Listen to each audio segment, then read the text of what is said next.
మీ అందరికీ బాగా యూజ్ అయ్యే ఒక టిప్ అయితే చెప్తున్నాననమాట. ఈ ఐడియాని మీరు ఫాలో అయ్యండి.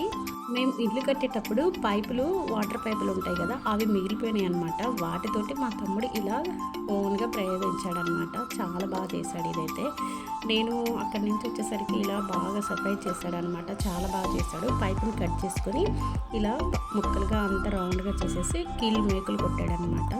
ఇలా మేకులు కొట్టేసి మిగిలిపోయిన పైపుతో కూడా ఇక ఎండాకాలం నీళ్లు పోయకుండా ఎక్కువ వాటర్ తడి ఉండేలాగా ఒక ఐడియా అయితే నాకు చెప్పాడనమాట. వచ్చేసరికి ఇలా మొత్తం అన్నీ ఎక్కడి నుంచో పాపడు కష్టపడి రాళ్ళు తీసుకొచ్చేసి ఇలా పెట్టాడు.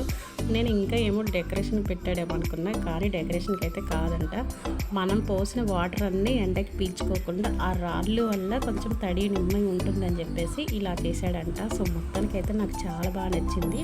ఇక అన్ని రకాల చెట్లు అయితే ఇక్కడ ఉన్నాయన్నమాట. ఈ ఫ్లవర్స్ కూడా చాలా బాగుంటాయి. వీటికి ఎప్పుడు పూలు వస్తూనే ఉంటాయి. చాలా బాగుంది. వీడియో నచ్చితే లైక్ చేసి సబ్స్క్రైబ్ చేయండి.